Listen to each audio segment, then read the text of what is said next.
പുനലൂരിന് ഒരു സബ് കോടതി വേണമെന്ന തന്റെ ആഗ്രഹം സഫലമായതിൽ സന്തോഷമുണ്ടെന്ന് കേരള ഹൈക്കോടതി judge justice B Kamal Pasha. Sub കോടതിയുടെ നല്ല രീതിയിലുള്ള പ്രവർത്തനത്തിന് എല്ലാവരും നല്ല രീതിയിൽ പ്രവർത്തിക്കണമെന്നും അദ്ദേഹം പറഞ്ഞു. Kerala advocate clerks association Punalur unit നൽകിയ സ്വീകരണ യോഗത്തിൽ സംസാരിക്കുകയായിരുന്നു അദ്ദേഹം. ഇവിടെ സബ് കോടതി എനിക്ക് വളരെ നിർബന്ധമുണ്ടായിരുന്നു. കാരണം ഇവിടെ സബ് കോടതി ഇല്ലാത്ത ബുദ്ധിമുട്ട് ഇവിടെ പ്രാക്ടീസ് ചെയ്തപ്പോൾ ഞാൻ അറിഞ്ഞതാണ്. ഏതായാലും നിങ്ങൾക്ക് സബ് കോടതി അനുവദിച്ച് കിട്ടിയിട്ടുണ്ട്. അത് നല്ല രീതിയിൽ എന്റെ ഒരു പരിശ്രമം ഇന്ന് പറയാവുന്നതാണ്. പക്ഷെ അതൊന്നും അറിയുന്ന കാര്യമില്ല. അതിന്റെ ക്രെഡിറ്റ് കൊണ്ട് ഞാൻ എടുക്കുന്നില്ല. നിങ്ങളുടെ ബാക്കി അത് നടത്തിയെടുത്താൽ മതി. കാര്യങ്ങളെല്ലാം തീരുമാനമായി. ദീർഘകാലം പുനലൂരിൽ അഭിഭാഷകനായി പ്രവർത്തിച്ചിട്ടുണ്ട് Kamal Pasha. Punalur MLA advocate K Raju ചടങ്ങ് ഉദ്ഘാടനം ചെയ്തു.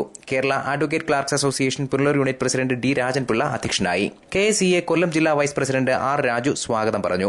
ബാർ കൌൺസിൽ അംഗവും KSEA വെൽഫെയർ ഫണ്ട് ബോർഡ് അംഗവുമായ advocate T Shanavas Khan, MACT Punalur judge KA Rajamohan, S Sudheesh Kumar, Santhosh Das, P Rajan, S Gopinathan Nair, Shibu Varghese തുടങ്ങിയവർ പങ്കെടുത്തു. തുടർന്ന് ബാർ കൌൺസിൽ ഏർപ്പെടുത്തിയ സ്വീകരണ യോഗത്തിലും അദ്ദേഹം പങ്കെടുത്തു. News bureau Punalur.